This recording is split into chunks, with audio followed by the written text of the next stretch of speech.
कार्यक्रमाचे प्रास्ताविक श्री पेहरकर सर यांनी करावं अशी मी त्यांना विनंती करते.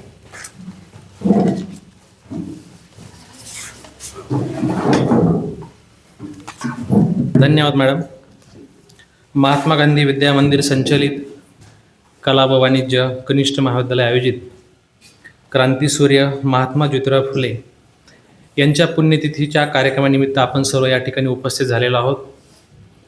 कार्यक्रमाचे अध्यक्ष व महाविद्यालयाचे सन्माननीय प्राचार्य डॉक्टर भाऊसाहेब गमे सर, आजच्या कार्यक्रमाचे प्रमुख वक्ते आणि येवल्यातील सुप्रसिद्ध नाव डॉक्टर सुरेश कांबळे, ज्यांचा सर्व सामाजिक कामांमध्ये वैद्यकीय कार्याबरोबरच त्यांचा सर्व सामाजिक कामांमध्ये त्यांचा नेहमी सहभाग असतो असे डॉक्टर कांबळे सर, कनिष्ठ विभाग प्रमुख प्राध्यापक वैभव सोनवणे सर आणि समोर उपस्थित सर्व विद्यार्थी प्राध्यापक वृंद. ज्ञान हे कुणा एकाची मक्तेदारी नसून सर्व सामाजिक घटकांचा त्यावर समान अधिकार आहे अशा विचाराचे पाईक असलेले क्रांतीसूर्य ज्योतिराव फुले, त्यांनी त्यांच्या आयुष्यभरामध्ये हयातीमध्ये दीनदलित, उपेक्षित, शोषित यांच्यासाठी कार्य केलं. त्यांचा जन्म 11 एप्रिल 1827 कटगुणा सातारा या ठिकाणी झाला. त्यांचं शिक्षण 7वीपर्यंत होतं आणि त्यांनी त्यांच्या संपूर्ण आयुष्यामध्ये सामाजिक समता, शिक्षण, स्त्री पुरुष समानता, त्याचबरोबर सत्यशोधकी विचार सर्वसामान्यांपर्यंत पोहोचवण्याचं कार्य त्यांनी अविरतपणे केलं. महापुरुष हे कधीही काळाच्या पलीकडे जाऊन विचार करणारे असतात. त्यांनी त्यांच्या आयुष्यामध्ये जे काही महत्त्वाचे ग्रंथ लिहिले, विपुल असं त्यांनी ग्रंथलेखन केलं. त्यामध्ये प्रामुख्याने तृतीय रत्न असेल, छत्रपती शिवरायांचा पोवाडा असेल 1869 रोजी त्यांनी रचलेला, त्यानंतर ब्राह्मणांचे कसब, गुलामगिरी, शेतकऱ्यांचा आसूड, सार्वजनिक सत्यधर्म असे अनेक विपुल ग्रंथांचं त्यांनी लेखन केलं.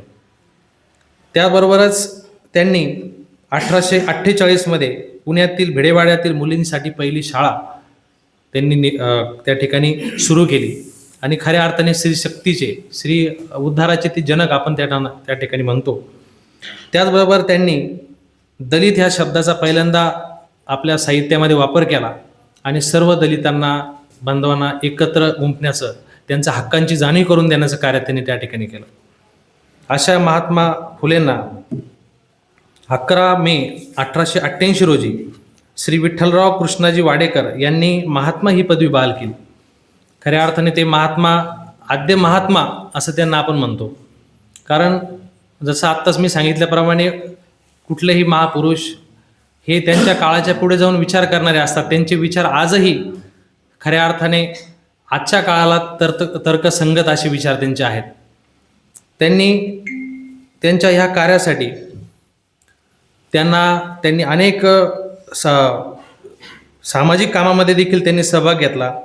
त्याशिवाय त्यांनी पुणे दुष्काळ विनंतीपत्र असेल, हंटर आयोगापुढे त्यांनी केलेली निवेदन असेल 19 ऑक्टोबर 1882 रोजी, यांनी अशा पद्धतीने महात्मा फुलेंचं कार्य आपल्याला या ठिकाणी सांगता येईल. आजच्या कार्यक्रमाचा प्रमुख उद्देश हाच आहे की आपल्या विद्यार्थ्यांप्रती महात्मा फुलेंचं समग्र कार्य या आपल्या व्याख्यानातून आदरणीय कांबळे डॉक्टर करणार आहेच. ह्या कार्यक्रमाचा उद्देश खऱ्या अर्थाने विद्यार्थ्यांप्रती त्यांचं कार्य पोचवणे हा आहे. आपल्या प्रास्ताविकाचे शेवट मी महात्मा फुलेंच्या एका गीताने करतो. त्यांचं एक वामनदादा कर्डक यांनी लिहिलेलं गीत आहे, स्त्री जातीच्या मुक्तीसाठी आले महात्मा फुले, आले महात्मा फुले, मुलींचे शिक्षण केले खुले. त्या गीताला चाल मीच लावलेला आहे सर. त्याला पहिले 2 कडवे त्याचे असे आहेत, श्री जातीच्या मुक्तीसाठी आले महात्मा फुले, आले महात्मा फुले, मुलींचे शिक्षण केले खुले. ना ज्ञान मिळाले कधी त्या दुबळ्या जातीमधी, फुलू लागल्या कळ्या कोवळ्या, फुलू लागली फुले. आले महात्मा फुले, शिक्षण केले खुले. ओढ ज्ञानाची वाढली, शाळा पोरांची काढिली. तेव्हापासून शिकू लागली अस्पृश्यांची मुले. आले महात्मा फुले मुलींचे शिक्षण केले खुले. या महान क्रांतीमुळे समतेशी नाते जुळे. त्या क्रांतीची थोर पताका अजून गगनी डुले. आले महात्मा फुले मुलींचे शिक्षण केले खुले. आज वामनची बाईल गीत क्रांतीचा गाईल. त्या क्रांतीचे श्रीमुक्तीचे दारच केले खुले. आले महात्मा फुले मुलींचे शिक्षण केले खुले. महात्मा फुलेंच्या कार्याशी नतमस्तक होऊन प्रास्ताविक संपवतो. धन्यवाद.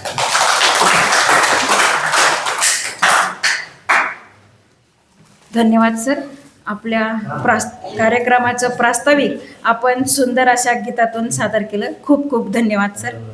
आपल्या कार्यक्रमासाठी प्रमुख अतिथी म्हणून उपस्थित असलेले नाशिक जिल्ह्यातले प्रसिद्ध असे स्त्रीरोग तज्ज्ञ डॉक्टर सुरेश कांबळे साहेब यांचा परिचय करून देण्यासाठी मी प्राध्यापक वैभव सोनवणे सर यांना आमंत्रित करते.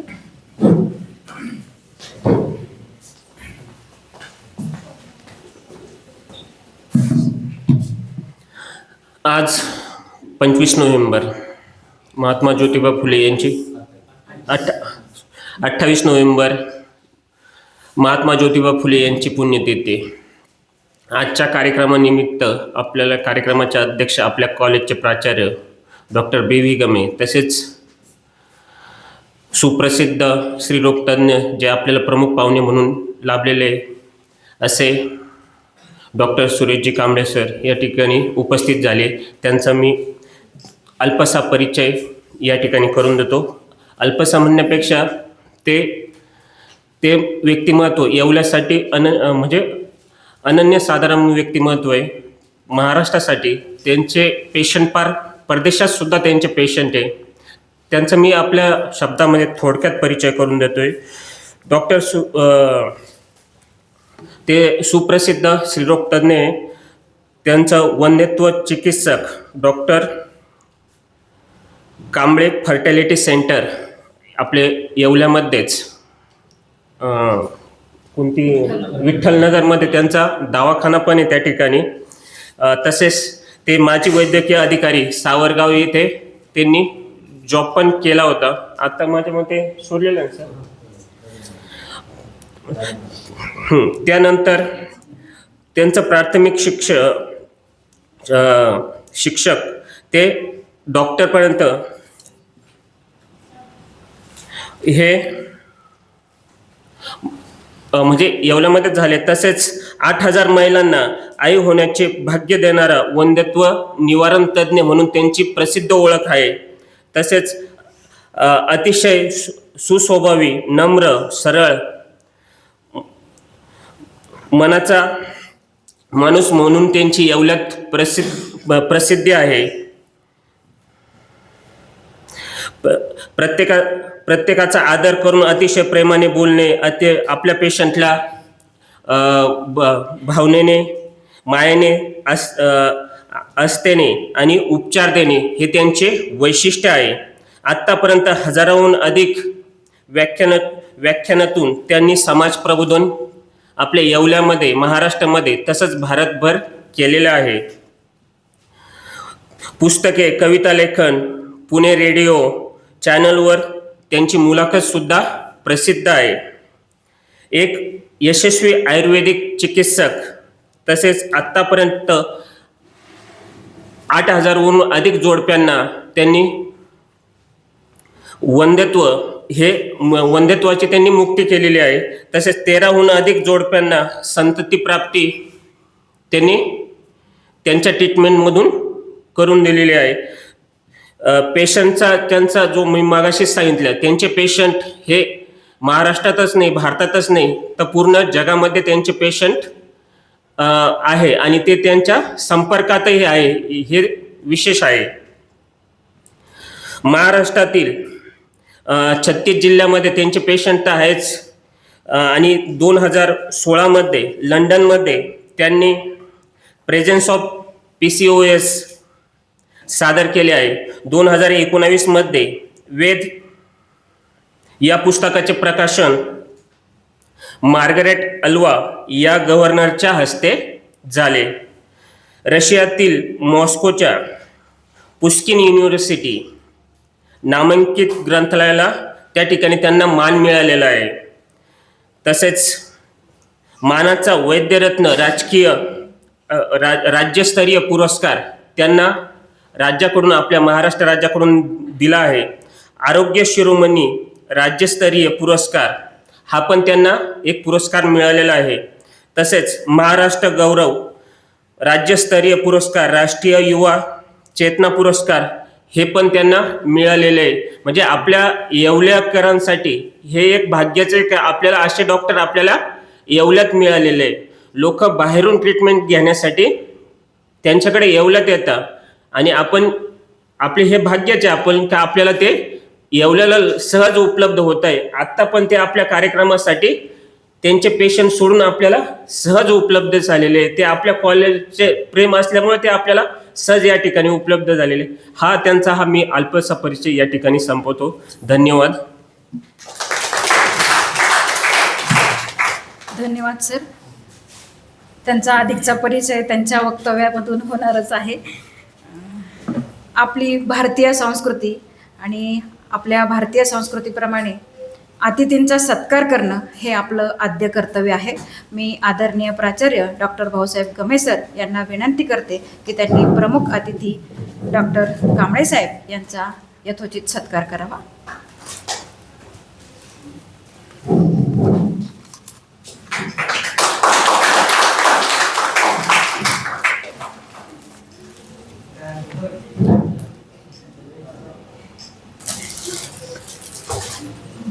धन्यवाद सर. सातारा जिल्ह्यात कटगुण या गावी 11 एप्रिल 1827 जन्मलेल्या महात्मा फुले यांनी शिक्षणाचं महत्त्व जाणून घेऊन त्यांनी प्राथमिक शिक्षण मोफत आणि सक्तीचं कसं केलं जावं अशी मागणी इंग्रज सरकारला केलेली आहे. आणि त्या काळी स्त्री शिकली तर समाज सुधारेल या विचारांच्या महात्मा फुले यांच्याविषयी जे प्रमुख अतिथी आहेत त्या अतिथींनी, सन्मान्य अतिथी श्री कांबळे साहेब यांनी आपले विचार व्यक्त करावेत अशी मी त्यांना विनंती करते.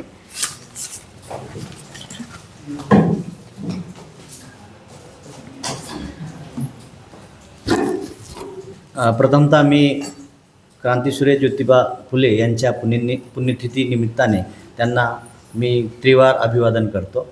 आणि आज या विचारमंचावर समाजसुधारकाचे विचार आपल्या कॉलेजमधील भावी पिढीला देता यावेत यात उदात्त हेतूने प्रत्येक महापुरुषाचे विचार पेरण्याचं काम सदोदितपणे हे महाविद्यालय करत आहे.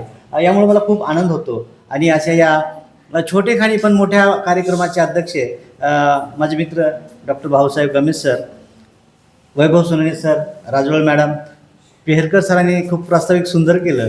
म्हणजे बोलण्यासारखं काहीच ठेवलं नाही. त्यांच्या गोडगळ्यातून महात्मा फुले आले आणि शिक्षण फुले केले फुले हे वामनदादाच्या ओळी खरंच म्हणजे मुलींसाठी शिक्षण फुलं केलं. आणि म्हणून आज खऱ्या अर्थाने स्त्री शिकली किंवा भारतीय स्त्री शिक्षणाचा जो दबदबा कायम आहे या जगामध्ये तर त्याचं खरं श्रेय तर महात्मा फुले यांना द्यावं लागेल. बाकी माझे विद्यार्थी मित्रांनो, नाईक सर असतील तर मी काही फार मोठा वक्ता नाही, पण एक किती आपण कुठल्याही प्रोफेशनमध्ये मोठं झालो, उद्योगात असू देत, माझ्या करिअरमध्ये असेल तर एक सामाजिक जाणीव पण असते. आपण ज्या परिस्थितीतून आलो, ज्या महापुरुषांमुळे आपलं आयुष्य सुकर झालं, जडणघडण झाली, त्यांचे विचार आपल्याला थोडेफार माहीत असतील तर एक दोन शब्द तुम्हाला पण सांगणं हे माझं कर्तव्य समजतं, माझं एक सामाजिक जाणीव समजतं. आणि या जाणीवेच्या भान ठेवून, सामाजिक भानातूनच मी कधीही कुठल्याही कार्यक्रमाला, आजही मला 3 कार्यक्रम आहेत, याच्यानंतर एक परत पुण्यतिथी आहे कॉम्रेड भगवानची, तिथे पण आहे. तर मी फार मोठा अभ्यासक किंवा साहित्य वाचन केलेला असा माणूस काही नाही, पण माझ्या आयुष्यात किंवा किती प्रचंड या विचारांचा प्रभाव पडला ते माझ्या आयुष्यामध्ये खूप फायदा झाला या म्हणजे थोर महापुरुषाच्या विचारांचा. तर महात्मा फुलेंनी म्हटलेलंच आहे ना, शिक्षणाचं महत्त्व. म्हणजे एखादा देश, एखादा राष्ट्र प्रगत होतो तर त्याचे काही नॉर्म्स आहेत. त्याच्यासाठी बेसिक नॉर्म्स, म्हणजे कुठलंही राष्ट्र जर पुढे घेऊन जायचं असेल तर तिथलं स्त्रीचं शिक्षण आणि स्त्रीचे आरोग्य, ह्या 2 बेसिक गोष्टी सांगितलेल्या आहेत. म्हणजे अगदी पुरातन काळापासून आपला जर संस्कृती, कल्चर बघितलं तर हीच आहे ना, की यत्र नार्यस्तु पूज्यन्ते रमन्ते तत्र रमन्ते देवता. म्हणजे ज्या ठिकाणी स्त्रीचं आदरस्थान आहे, स्त्रीला मान सन्मान आहे, त्याच म्हणजे भागामध्ये, समाजामध्ये, राष्ट्रामध्ये, देशामध्ये देव साक्षात नांदत असतो, म्हणजे प्रगती होत असते. छत्रपती शिवरायांनी बी तीच शिकवणूक दिलेली. आईच्या स्वप्नातलं स्वराज्य निर्माण करणं म्हणजे एक स्त्रीचा सन्मान आहे.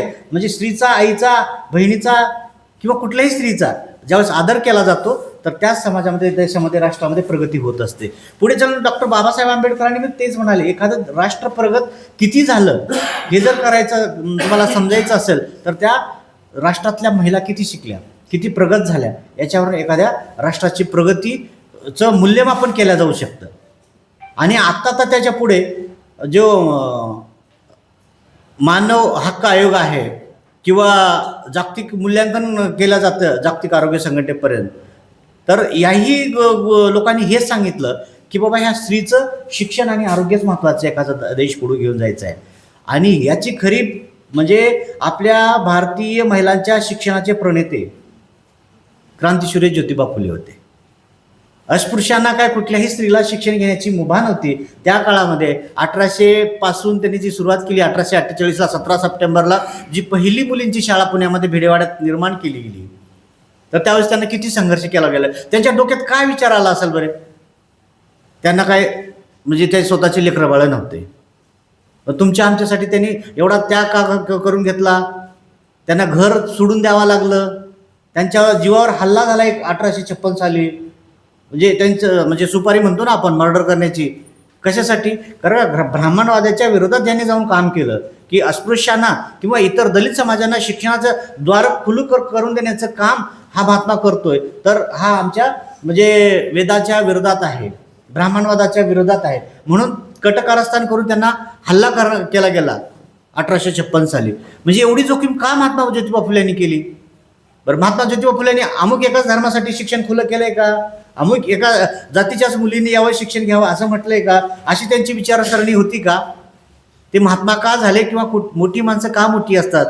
कारण त्यांनी आपल्या बुद्धीचा, ज्ञानाचा, उभ्या हयातीचा वापर हा समाजाच्या भल्यासाठी, पिढ्यानपिढ्या भल्यांसाठी केला जातो. त्याच लोकांच्या जयंती आणि पुण्यतिथ्या साजऱ्या केल्या जातात. कारण ते आपल्या आदरस्थानी आपल्या इतर देशाचं जाऊ दे, पण भारत देशाचा जो GDP बदललेला आहे, भारत हा एकदम म्हणजे आर्थिकदृष्ट्या म्हणजे एकदम सदृढ राष्ट्र बनत चालला आहे. त्याचं कारण कुठला एक नेता आहे का, कुठला एक पक्ष आहे का? तर नाही आहे. याचं कारण, याचं मुळाशी गेलं तर ही भारत जो प्रगत राष्ट्र होतोय, GDP जो वाढत चाललाय, त्याचं एकमेव कारण शिक्षण आहे. आणि शिक्षणाचे जे पॉइनियर म्हणतो, प्रणेते म्हणतो, हे महात्मा, हे सगळं क्रेडिट इतर देशाचं जाऊ दे, पण भारतीय महिलांचं जे आयुष्य सुकर झालं, भारतीय महिलांनी, मुलींनी महात्मा फुलेंना सदोदितपणे आपल्या समोर ठेवलं पाहिजे. त्यांचा रिस्पेक्ट म्हणजे त्यांचं जे विचार आहेत त्यांनी जर त्याग केलेला आहे तर दररोज आपल्या पुढे मनन केलं पाहिजे. आता मनन करण्यासाठी म्हणजे मनन करणे हे किती महत्त्वाचं आहे लक्षात घ्या. महात्मा फुलेंना पण असं सहज, थॉमस पेन नावाच्या एका लेखकाचं पुस्तक आहे, human rights, right for man, म्हणजे माणसाचे अधिकार काय असतात, हे पुस्तक वाचलं 1847ला. आणि त्यांच्यामध्ये इतका त्यांनी त्या अभ्यासच केला असं नाही, मनन केलं, चिंतन केलं तर माणसासाठी आपण काय केलं पाहिजे, मानवी अधिकारासाठी काय केले, माणसाचे अधिकार कसे प्रदान केले जातील, आणि त्याच्या मुळाशी शिक्षण आहे. शिक्षणाशिवाय माणसाला अधिकार मिळूच शकत नाही. म्हणजे अशा प्रकारचे त्यांचे विचारधारणा झाली. आणि त्याच दरम्यान लहुजी वस्ताद साळवे आद्य क्रांतिगुरू होते पुण्यामध्ये, तर त्यांची दांडपट्टा तालीम होते. शारीरिक प्रशिक्षणासाठी महात्मा फुले त्यांच्याकडे तालमीत 1847ला गेले. त्यानिमित्ताने क्रांतिकारक विचार, ह्या दोन व्यक्तीचा प्रभाव खूप प्रामुख्याने महात्मा ज्योतिबा फुलेंच्या वर पडला. आणि तिसरा प्रभाव आहे छत्रपती शिवरायांचा. असे 3 व्यक्तीचा आदर्श त्यांनी डोळ्यासमोर ठेवलेला आहे. एक थॉमस पेन, दुसरे लहुजी वस्ताद साळवे, आणि तिसरे छत्रपती शिवराय. म्हणजे छत्रपती शिवरायांना त्यांनी गुरुच मानलेलं आहे. आणि त्याच्यामुळे मग त्यांना असं एक उभारी मिळाली की आपलं आयुष्य हे नाही आहे की हा जो समाज बरबटलेला आहे, अस्पृश्यांना दुय्यम स्थान दिलं जातंय, तर याच्यामध्ये आपल्याला काहीतरी केलं गेलं पाहिजे. याच्यासाठी त्यांनी स्वतःच्या पत्नीला शिक्षिका म्हणून किती त्याग केला, किती दगडगोटे शेणगोटे खाल्ले, पण तरी त्यांनी हार मानली नाही. आणि त्यांना साथ देण्यासाठी फातिमा शेख नावाची जी मुस्लिम महिला आहे, तर तिने पण म्हणजे त्यावेळेस असं धर्म जात, आता जसं आपण शिक्षणाने सुशिक्षित होत चाललोय, कधी कधी असं वाटतं शिक्षण हे माणसाचं सृजनशीलता किंवा विवेक जागृत करण्याचं माध्यम आहे, परंतु माणूस पुढे जाऊन असं मला कधी कधी धोका वाटतंय, हे खरं शिक्षण कुठंतरी भरकटत चाललंय की काय, की माणसाने त्या शिक्षणामुळं म्हणजे कुठंतरी अशा ज्या विभागणी केल्या जात आहे, असं हे खेदाने म्हणावंसं लागतंय. कारण का ह्या महापुरुषांनी जर असा स्वतःपुरता, विशिष्ट जातीपुरता, विशिष्ट समूहासाठी जर प्रयत्न केले असते तर काय झालं असतं, त्यांनी तसा कधी विचार केलाच नाही. म्हणून जोपर्यंत चंद्र सूर्य तारे, तोपर्यंत महात्मा फुलेंचे उपकार या स्त्री जातीवर, भारत देशावर आहे.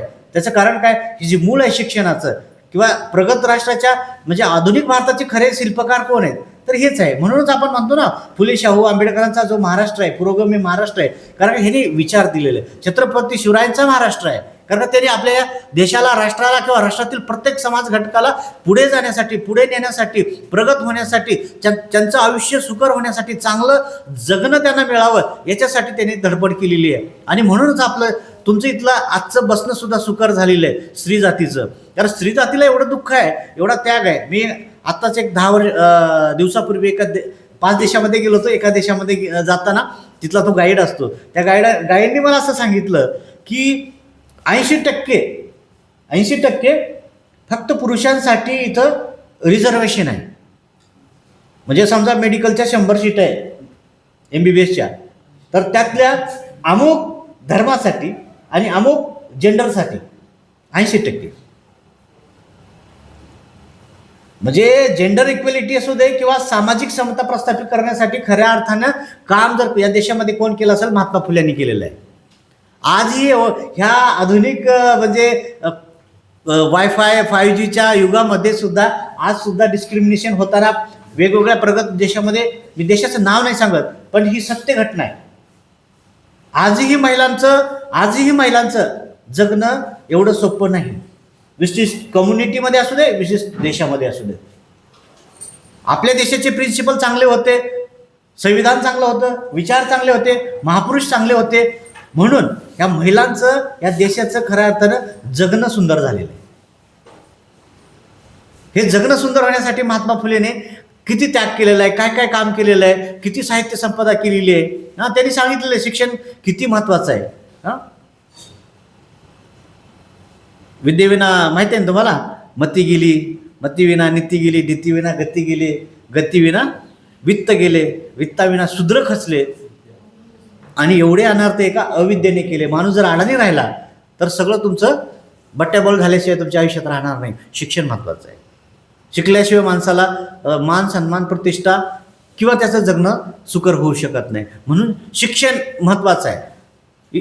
ज्या ठिकाणी शिक्षणापेक्षा धर्म, ठीक आहे ना, धर्म पण चांगलं जगायला सांगतो, धार्येती धर्म, धारणात धर्म, जे चांगले व्हॅल्यूज आहे, मूल्यज आहेत, जे प्रिन्सिपल्स आहे जगण्यासाठी, ते धारण करण्यासाठी धर्म सांगतो. पण आजचा धर्माचं जे काय हे होत चाललंय, म्हणजे कुठलाही कट्टरवाद हा धोक्याची घंटा असतो. म्हणजे कुठल्याही जातीचा असो, कुठल्याही धर्माचा असो, आणि असा कट्टरवाद कुणी करता कामा नये. आणि हे जर तुम्हाला कट्टरतावाद मिटवायचा असेल किंवा सृजनशील एक माणूस म्हणून, एक चांगला समाज म्हणून, एक राष्ट्र म्हणून जर घडवायचं असेल, तर तुम्हाला महात्मा फुलेंचे विचार घेणं गरजेचं आहे. कारण का महात्मा फुलेने विचार हेच दिलेलं आहे ना, तुम्ही शिक्षण घ्या, शिक्षणातून तुम्हाला समानता प्रस्थापित करता येऊ शकते. मग ती समानता समाजामधली असेल, राजकीय असेल, आर्थिक असेल, शैक्षणिक समानता असेल, तर जिथे कुठे तुम्हाला जायचं असेल आणि तिथं उभं राहायचं असेल, तुम्हाला शिक्षणाशिवाय तरणोपाय नाही. आता आम्ही शिक्षण नसतं घेतलं तर आम्ही अजूनही झोपडपट्टीत राहिलो असतो. बरोबर. शिक्षण आणि माणसाचा असा बदल होतो. आणि शिक्षण हेच आहे ना ज्याच्यामध्ये एक तळमळ निर्माण होते. माणूस म्हणजे माणसाच्या म्हणजे सृजनशीलता जागृत होते. म्हणजे एखाद्याला काहीतरी दुखतंय किंवा त्याची कणव येणे म्हणजे हे शिक्षण आहे. एखादा माणूस खूप शिकला, PhD झाला, पण समोरचा माणूस तडफडतोय, पण त्याला पाणी पिण्याची गरज आहे, किंवा ॲक्सिडेंट झालाय तरी उचलण्याची नाही, फोटो काढण्याची जी ज्यावेळेस मोह होतो त्यावेळेस तिथे माणूस राहत नाही. म्हणजे तुमचं शिक्षण हे अकॅडमिक्स काही कामाचं नाही. तर त्याच्या शिक्षणातून महात्मा फुलेंनी तीच तळमळ ह्या देशामध्ये, राष्ट्रामध्ये, महिलांमध्ये पेरण्याचा प्रयत्न केला आहे. जे दुःख ह्या महिलांनी म्हणजे पिढ्यानपिढ्या सहन केलेलं आहे, तर त्या दुःखाच्या खऱ्या बेड्या तोडण्याचं काम शिक्षणाच्या माध्यमातून महात्मा फुलेंनी केलेलं आहे. मग ही बेडी तोडण्याचे खरे क्रांतिशूरी आहे हे आपल्या राष्ट्राला लाभलेले महात्मा फुले. आणि महात्मा फुलेंना ज्यांनी गुरुवर्य मानलं डॉक्टर बाबासाहेब आंबेडकरांनी. आणि आता बघा संविधानामध्ये 395 कलम आहेत. बेसिक मुळात जर बघितलं ना संविधानामध्ये एकूण आर्टिकल किती आहे?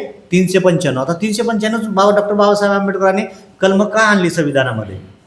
आता त्याच्यामध्ये बरेच अमेंडमेंट ॲक्ट येऊन ते 422 वगैरे असा आकडा झालेला आहे संविधानाचा. म्हणजे ह्या संविधानामध्ये जी ती 395 कलमं आली तर त्याचं एक गुरुविषयी असणारा रिस्पेक्ट आहे. महात्मा फुलेंनी जी शाळा चालू केली भिडेवाडामध्ये, भिडेवाडा, बुधवारपेठ असं स्ट्रीटचं किंवा लोकेशन असेल, पण पहिलं कसं घराला शिक्का असायचा, एक घर नंबर, घर क्रमांक असायचा, तर तो भिडेवाड्याचा 395 हा घर क्रमांक होता. आणि म्हणून महात्मा फुलेंचा रिस्पेक्ट डॉक्टर बाबासाहेब आंबेडकरांनी केला. म्हणजे हे बघा विचारसरणी बघा, हे महापुरुष कसे असतात. आदर्श कोण कोणाला मानतं? महात्मा फुलेंनी गुरु मानलं छत्रपती शिवरायांना, शिवरायांनी गुरु मानलं संत तुकोबारायांना, आणि संत तुकोबारायांनी गुरु मानलं तथागत महाकारुण गौतम बुद्धांना. त्यांनी कुठेही असा भेद केलेला नाही. आता मग बरेच वामनदादाच्या वगैरे अशा कविता आहेत की आपण समाजसुधारक सुद्धा वाटून घ्यायला लागलो. महात्मा फुलेची पुण्यतिथी फक्त माळी समाजानेच, मग तिथे खरा मग असं न होत मग किंवा बाबासाहेब आंबेडकर अमुकच छत्रपती शिवरायांची जयंती किंवा पुण्यतिथी असेल अमुकच समूहाने साजरी करावी, तर इथं कुठंतरी आपली बौद्धिक दिवाळखोरी प्रतीत होते. तर आपण बुद्धीने किंवा विचाराने मोठे असू तर हे सगळे समाज सुधारक आपल्यासाठी त्यांनी आपली पूर्ण हयात व्यतीत केली आणि त्यांना आपण वाटून घेणं किती चुकीचं आहे. कारण महात्मा फुले, तुम्ही जनता कॉलेजमध्ये, मला खूप अभिमान वाटतो जनता महाविद्यालयाचा किंवा इथल्या सगळ्या स्टाफचा, गमेसाहेबांच्या सगळ्या सहकाऱ्यांचा, की म्हणजे मुलं किती आहेत हे महत्त्वाचं नाही. एक मुलामध्ये सुद्धा महात्मा फुले आज डोक्यात बसले किंवा त्यांच्याबद्दल त्यांनी, आता मी इथे महात्मा फुले सांगणं गरजेचं नाही आहे. महात्मा फुले कधी जन्मले किंवा त्यांनी काय काय केलं, कुठल्या कुठल्या सूचनात लग्न कधी केलं, काय कधी केलं, किती शाळा स्थापन केल्या, किती साहित्य संपदा निर्माण केली, बरोबर, हे काही महत्त्वाचं नाही. हे तुम्ही अभ्यासणं गरजेचं आहे. ह्याची प्रेरणा, जसं महात्मा फुलेंना प्रेरणा मिळाली थॉमस पेन या नावाच्या लेखकाच्या आणि त्यांनी स्वतःला बदललं, तसं आपण सुद्धा महात्मा फुलेंच्या विचारातून बदललं पाहिजे असं मला या ठिकाणी वाटतं. कारण शेतकऱ्यांचं आसूड नावाचं पुस्तक महात्मा ज्योतिराव फुलेंनी लिहिलं तर शब्द तत्कालीन जी परिस्थिती होती शेतकऱ्यांची, आजही शेतकऱ्याची परिस्थिती फार काही चांगली नाही सर. मी पण शेती करतो, पण शेतकरी हा कधीच फायद्यात नसतो. म्हणजे कृषीप्रधान भारत देशामध्ये ही परिस्थिती आहे. आता बिल गेट्स एका ठिकाणी म्हणाले की ही आर्टिफिशियल इंटेलिजन्स नावाचा प्रकार आला आहे, AI जे आलं आहे त्याच्यामुळे नोकऱ्याच राहणार नाहीत, तुम्हाला शेती करण्याशिवाय पर्यायच नाही आहे, असं कोण म्हणतंय? बिल गेट्स म्हणताय. आणि म्हणून त्यांनी नुसतं म्हणताय असं नाही आहे, 2500 हेक्टर शेतजमीन त्यांनी विकत सुद्धा घेतली आता काही दिवसापूर्वी. कोण? Bill Gates. बिल गेट्सला कळून गेलं हे AI आले ना सगळा सत्यानाश होणार आहे, इथून पुढे तुम्हाला रोजगाराची संधी मिळणारच नाही आहे. हे अकृषी प्रधान देशातील एक बिझनेसमॅन, एक श्रीमंत माणूस म्हणतोय. काय म्हणतोय? शेतीशिवाय पर्याय नाही. आणि त्या काळात आसूड नावाच्या पुस्तकातून महात्मा फुलेंनी हेच सांगितलं की बंदिस्ती होऊ शकत नाही, खतं व्यवस्थित मिळत नाहीत, शेतकऱ्यांच्या ज्या गरजा आहेत त्या पुऱ्या होत नाहीत, शेती चांगली असे त्याच्यासाठी वीज पाणी अत्यावश्यक आहे. स्वामीनाथन आयोगाचं जे अंमलबजावणी आजही केल्या जाऊ शकत नाही, शेतकऱ्याच्या शेतीमालाचं मूल्य निर्धारण होत नाही. मग शेतकरी किंवा हा राष्ट्र कसा उभारशी? या जगाचा, या देशाचा पोशिंदा शेतकरी आहे आणि त्याला न्याय मिळत नसेल तर इथली व्यवस्था काय कामाची? या व्यवस्थेला हे कळलं पाहिजे की हा शेतकरी किंवा भारत हा कृषीप्रधान देश म्हणत असताना आपण ह्या कृषीविषयक जी धोरणं आहेत त्याच्यामध्ये बदल करणं गरजेचं आहे. हे महात्मा फुलेंची विचारसरणी खूप मोठी होती. त्यांनी काळाच्या पल्याड जाऊन तो विचार करून मांडलेला आहे की ही शेतकऱ्यासाठी तुम्ही करा. आणि आजच्या काळातले आधुनिक जी बिझनेसमॅन आहे, गर्भश्रीमंत माणसं आहे, ते सुद्धा तेच म्हणताय शेतीशिवाय पर्याय नाही. इथला पुढचा काळ हा शेतीप्रधानच राहील. शेतीमध्ये पिकवा, शेतीमध्ये पिकवला जाईल. आता पहिली गोष्ट, आता आपल्याकडे शेतीचा प्रकार राहिलेला आहे, गुंटीवारीपर्यंत गेलेला आहे. आपल्या म्हणजे भारतासारख्या प्रचंड लोकसंख्या असणाऱ्या देशामध्ये आता शेती म्हणजे अशा पहिलं 100 एकर 50 एकरचे धनी होते, आता तसे कोण राहिले नाही. गुंटेवारीमध्ये आणि गुंटेवारीचा कायदा सुद्धा आलेला आहे. पहिले जमीन एकरात घेतली जायची, आता एकर उरलंच नाही. तर ह्या गव्हर्नमेंटने तो नवीन कायदा आणलेला आहे. आता भाजपचे काय इकडचे आता कृषी मंत्री कोण आहेत? चंद्रपूरचे आमदार नाही, भरणे नाही. महसूल मंत्री कोण आहेत आता? महसूल मंत्री कोण आहेत सांगा बरं? विखे पाटील. त्यांच्या अगोदर भाजपचे जे प्रदेशाध्यक्ष होते ते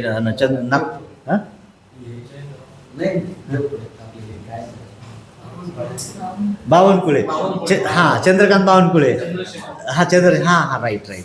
तर ह्या लोकांनी सगळं कायदा आत्ता आणलेला आहे माहिती आहे का? आता 5 गुंठे सुद्धा जमीन घेऊ शकतो, विकू शकतो. हा कायदा अजून त्याचा शासनाने पारित नाही झाला. तो म्हणजे सांगायचं मला हे आहे की शेतीशिवाय पर्याय नाही. आणि त्या शेतीसाठी किंवा शेतकऱ्याचं जीणं काय, महिलांचं जगणं काय, ह्या सगळ्यांच्यावर भाष्य करणारे महात्मा फुले हे काळाच्या पुढे जाऊन म्हणजे पेरकर सरांनी प्रास्ताविकात सगळं सांगितलेलं आहे. मला सांगण्यासाठी काय फार काही ठेवलंच नाही. पण महात्मा फुले इतके म्हणजे ग्रेट आहेत आणि त्यात ग्रेटनेस आहे, तर त्यांना आपण अवलोकन केलं पाहिजे. त्यांचे विचार काय, तुम्ही तरुण मुलांनी काय करा, त्यांची काय साहित्य संपदा आहे, असं तुमच्यामध्ये एक क्रेझीनेस तयार झाला पाहिजे, उत्सुकता निर्माण झाली पाहिजे. महात्मा फुलेने काय काय साहित्य संपादन केली, त्यांनी काय मेहनत केलेली आहे, आपल्यासाठी त्यांनी काय काय कष्ट केलेले आहे, हे पर्टिक्युलर मुलीने तरी बघितलं पाहिजे, वाचन केलं पाहिजे. घरी गेलं तर एखादं त्यांचं पुस्तक, आसूड वगैरे छोटी पुस्तक आहेत, फार मोठी नाही आहे. गुलामगिरी नावाचं पुस्तक आहे. म्हणजे हे वाचन करणं गरजेचं आहे. आजच्या जमान्यामध्ये, ह्या मोबाईलच्या जमान्यामध्ये वाचन फार कमी झालेलं आहे. वाचनावर फार म्हणजे दुर्लक्ष होताना दिसतंय. का माझा मुलगा जरी आहे तरी मोबाईल म्हणजे पहिला आम्ही गाईड नवनीतमधून म्हणजे लिखाण काम करायचो. आता ते मोबाईल, यूट्यूब त्याच्याशिवाय काय त्यांचं भागतच नाही. म्हणजे आम्हालाच अशी चीड येऊन जाते, मोबाईलशिवाय काय अभ्यास होऊच शकत नाही का?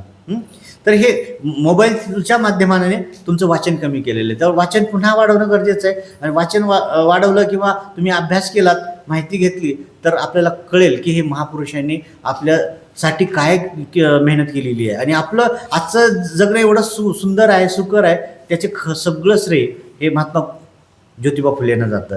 आणि म्हणून या ठिकाणी मी फार काही सांगणार नाही, परंतु ज्या महात्मा फुलेंनी पूर्ण हयात आपल्या मानवजातीच्या कल्याणासाठी व्यतीत केली, अशा महात्मा फुलेंना जर खऱ्या अर्थाने पुण्यतिथीच्या निमित्तानं अभिवादन करायचं असेल तर मी एवढंच सांगेल की त्यांची जी साहित्य संपदा आहे ती तुम्ही वाचन करा. म्हणजे त्यावेळेस त्यातून आपल्याला महात्मा फुले कळतील. महात्मा फुले तुम्हाला नाटकातून कळतील, चित्रपटातून कळतील, त्याच्यावर चित्रपट पण आलेले आहेत. पण आपण वाचन करा. आर्टिकल्स आहेत, वेगवेगळे न्यूजपेपर्स आहेत, त्याच्यामध्ये पण महात्मा फुलेंचे आज लेख आलेले, सकाळ पेपर असेल, लोकसत्ता असेल, पण आपण हे वाचत नाही. म्हणून महात्मा फुले आपल्याशी म्हणजे एवढं शिक्षण आपल्यासाठी खुलं केलं आहे, पण आपला एक जो बॉन्ड तयार व्हायला पाहिजे समाजसुधारकाबद्दल, कुठले समाज सुधारकाबद्दल, राष्ट्रपुरुष असू देत, महापुरुष असू देत, त्यांच्याबद्दल त्यांचे विचार ज्यावेळेस आपण आपल्या नजरेतून पाहत नाही तोपर्यंत त्यांचं आपलं अटॅचमेंट होत नाही. तर ते अटॅचमेंट होण्यासाठी, तो एक बॉन्ड तयार होण्यासाठी, ते बॉन्ड होणं, ते मूल्य रुजवणं हे आपलंच काम आहे, आपलीच जबाबदारी, महाविद्यालयाची जबाबदारी. आणि ही जबाबदारी महाविद्यालय अगदी नेटाने पाडत आहे. आणि म्हणूनच मला या ठिकाणी धन्यवाद द्यावा लागेल गणेश सरांना व जनता महाविद्यालयाला, की ठीक आहे, विचार जरी छोटा आहे तरी कितीतरी काळासाठी तो पूरक आहे, पुरणारा आहे. आणि असे विचार जे महात्मा फुलेंनी या देशाला, राष्ट्राला दिले, शिक्षणापासून समता प्रस्थापित करण्यासाठी, समता खऱ्या अर्थाने इक्वेलिटी, जेंडर इक्वेलिटी असू दे किंवा कुठलीही समता असेल, तर ह्या समतेचे प्रणेते महात्मा ज्योतिराव फुलेच आहेत या देशासाठी. आधुनिक भारताचे खरे शिल्पकार, महिलांचे उद्धारकर्ते हे महात्मा फुलेच आहेत. तर ह्या महात्मा फुलेंना त्यांच्या पुण्यतिथीच्या निमित्तानं आपण त्रिवार या ठिकाणी अभिवादन करूया. आणि पुन्हा एकदा मी त्यांच्या पुण्यतिथीच्या निमित्ताने नतमस्तक होतो आणि थांबतो. जय हिंद, जय महाराष्ट्र.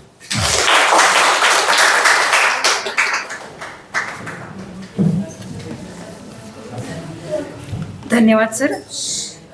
आपल्या विचारातून महात्मा फुले यांच्या विद्येविना मती गेली, मतीविना नीती गेली, नीतीविना गती गेली, गतीविना वित्त गेले, वित्ताविना शूद्र खचले, इतके अनर्थ एका अविद्येने केले.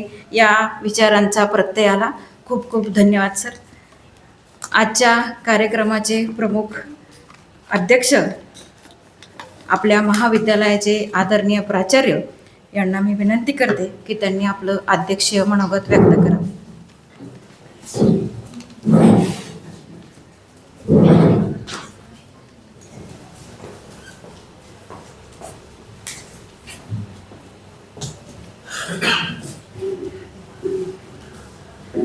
धन्यवाद मॅडम. आज आपण आपल्या महाविद्यालयामध्ये महात्मा ज्योतिबा फुले यांची पुण्यतिथी साजरी करतो आहोत. या कार्यक्रमासाठी मार्गदर्शन करण्यासाठी आपल्या येवल्यातील प्रसिद्ध आयुर्वेदाचार्य, ज्यांनी वैद्यकीय क्षेत्रामध्ये अतिशय मोलाची कामगिरी केलेली आहे, अतिशय चांगलं आयुर्वेदामध्ये संशोधन करून अनेकांना अपत्य सुख प्राप्त करून दिलेलं आहे. आणि नेहमीच सामाजिक कार्यामध्ये जे अग्रभागी असतात ते माझे सन्मित्र आदरणीय डॉक्टर सुरेशजी कांबळे सर. हा कार्यक्रम घेण्यापाठीमागे त्यांनी जी भूमिका सांगितलेली आहे ती अतिशय महत्त्वाची आहे. जेव्हा या महात्म्यांनी या समाजाच्या सुधारण्यासाठी आपलं आयुष्य वेचलं, त्यासाठी अतिशय चांगलं मौलिक लेखन केलं. एवढंच नाही तर सर्वसामान्य माणसाला शिक्षण कसं मिळेल आणि त्याची प्रगती कशी होईल यासाठी अहोरात्र प्रयत्न केले. ते महात्मा ज्योतिबा फुले यांच्यापुढे आपण सर्वजण नतमस्तक होऊया. महात्मा फुले यांनी आपल्या साहित्यामधून केलेलं जे लेखन आहे ते आपल्या सगळ्यांना विदित आहे. विशेषतः छत्रपती शिवाजी महाराजांचा पहिला पोवाडा हा महात्मा ज्योतिबा फुले यांनी लिहिलेला आपल्याला पाहायला मिळतो. एवढंच नाही तर आत्तासाहेबांनी ज्या पद्धतीने उल्लेख केला, शेतकऱ्यांचा आसूड हा साधारणपणे 1884-85मध्ये लिहिलेला हा जो ग्रंथ आहे, या ग्रंथामधून शेतकऱ्यांची जी अवनत स्थिती आहे, आजही शेतकऱ्यांच्या मध्ये फार सुधारणा झालेली आपल्याला पाहायला मिळत नाही. त्यासाठी कुठल्या प्रकारची धोरणं अंमलात आणली पाहिजे, शेतकऱ्यांनी पैदास त्याच्यासाठी काय प्रयत्न केले पाहिजे. शिवाय एवढंच नाही तर नाला बंदिस्ती असेल, पाणी अडवा पाणी जिरवा, ह्या ज्या योजना आहे या सगळ्यांचा मूळ आपल्याला त्या ग्रंथामधून असलेला आपल्याला पाहायला मिळेल. मग शेतकऱ्यांची जी अवनत स्थिती आहे त्यासाठी काय केलं पाहिजे हे सांगण्याचं पहिलं काम किंवा ते धारिष्ट्य महात्मा ज्योतिबा फुले यांनी केलेलं आपल्याला पाहायला मिळेल. तुम्हाला एका ग्रंथाचा मी नक्की उल्लेख करेल. तृतीय रत्न या नावाचं नाटक आहे की एका विशिष्ट समाजाचं जे प्राबल्य होतं, तो समाज इतरांना ज्ञानाच्या बाबत कसा उपेक्षित ठेवत होता आणि त्यातून या नाटकाची निर्मिती झालेली आपल्याला पाहायला मिळेल. आपल्याला कुठल्याही धर्माबद्दल बोलायचं नाही आहे, कारण महात्मा ज्योतिबा फुले यांनी असं म्हटलेलं आहे की धर्म आणि जात हे आपण निर्माते आहोत त्याचे. हे कधीही परंपरेने चालत आलेलं नाही. ह्या परंपरा आपण केलेल्या आहे. एवढे बुद्धिवादी, समाजवादी आणि पुरोगामी विचार महात्मा ज्योतिबा फुले यांचे होते. आता बघा की सार्वजनिक सत्यधर्म हा त्यांचा एक अतिशय मौलिक अशा प्रकारचा ग्रंथ आहे आणि आपल्या ग्रंथालयामध्ये सुद्धा तो तुम्हाला वाचायला मिळेल की शेवटी समाजाचा एक धर्म आहे. मग ह्या नीती, ह्या परंपरा, ह्या रूढी ह्या कोणी तयार केल्या? या आपण तयार केलेल्या आहे. आणि खरं सांगू, ज्याला त्याला ज्याच्या त्याच्या स्वतःच्या प्राबल्यासाठी त्या निर्माण झालेल्या आहे. कारण याचे निर्माते आपण आहे आणि याच्यातून विषय आपणच कालवतो आहे. त्यामुळे सार्वजनिक सत्यधर्म जर ग्रंथ वाचलं तर तुम्हाला नक्कीच हे जाणवेल की शेवटी मानवता हा एकच धर्म आहे या देशामध्ये, या जगामध्ये. आणि त्याचे प्रणेते आपण महात्मा ज्योतिबा फुले यांना मानलं पाहिजे. आता हे सगळं मग पोवड्यांपासून तृतीयरत्न नाटक असेल, सार्वजनिक सत्यधर्म असेल किंवा गुलामगिरीसारखा ग्रंथ असेल, या सगळ्यांमधून जे ज्ञान दिलेलं आहे ते अतिशय पुरोगामी आहे, विचारांना चालना देणारं आहे. आणि महात्मा ज्योतिबा फुले यांची एक मनामध्ये एक संकल्पना होती की जोपर्यंत या देशामधील तळागाळातल्या सामान्य माणसाला शिक्षण मिळत नाही तोपर्यंत तो या प्रवाहामध्ये येणार नाही. त्यामुळे सरांनी उल्लेख केला त्या पद्धतीने 1848मध्ये पुण्याच्या भिडेवाड्यामध्ये त्यांनी पहिली मुलींसाठी शाळा काढली. आणि सावित्रीबाई ह्या म्हणजे वय वर्ष 13 वर्षाच्या असताना सावित्रीबाईंचं महात्मा ज्योतिबा फुले यांच्याबरोबर विवाह झालेला होता. सावित्रीबाईंना सुद्धा शिक्षण दिलं.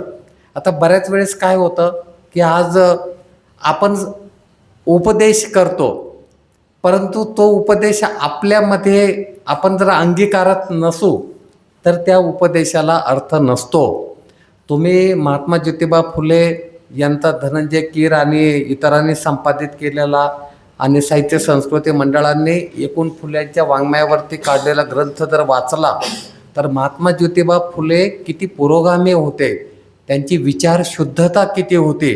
आणि मग स्त्रियांना जर शिक्षण दिलं, सामान्य माणसाला जर शिक्षण दिलं तर एक निकोप अशा प्रकारचा समाज निर्माण होईल.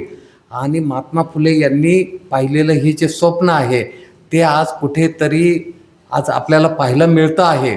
आज एवढे विद्यार्थ्यापेक्षा विद्यार्थिनी इथं जास्त बसलेले आहे. हे ते बीज आहे की त्या बीजाचं आज वटवृक्षात रूपांतर झालेलं आहे.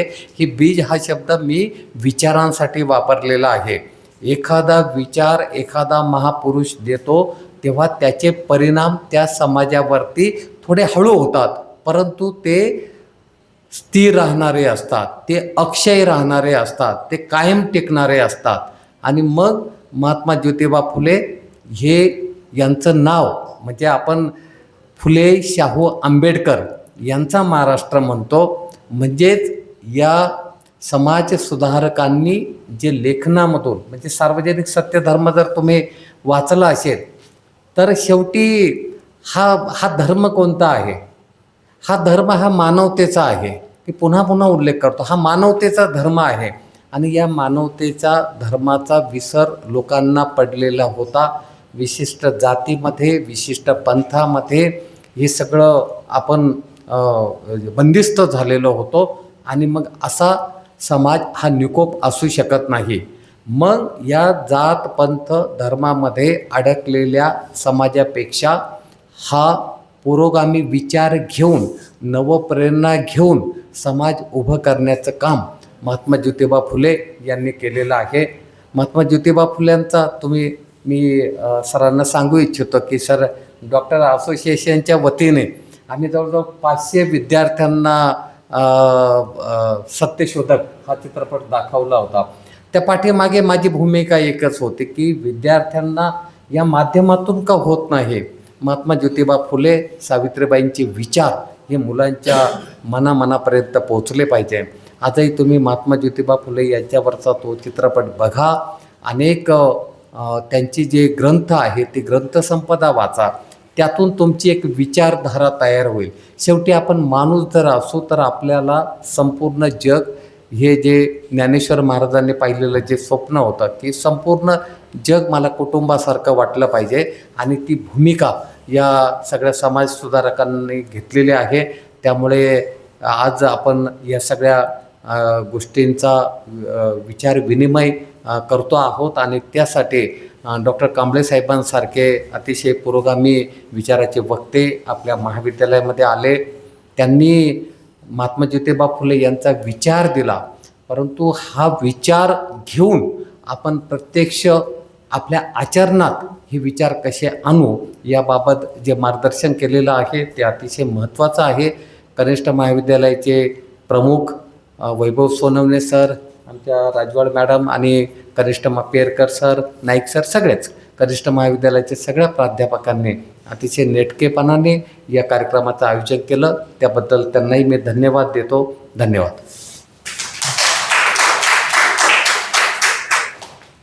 धन्यवाद सर. शेतकऱ्याचा आसूडचे लेखक, तृतीय रत्न नाटकाचे रचयिता, स्त्री शिक्षणाचे आद्य प्रणेते महात्मा ज्योतिराव फुले यांचा जीवनपट व समाज सुधारणा याविषयी आपण खूप सुंदर अशी माहिती दिली. खूप खूप धन्यवाद सर. आजच्या कार्यक्रमाचे आभार प्रदर्शन करण्यासाठी मी डॉक्टर निलेश नाईक यांना आमंत्रित करते.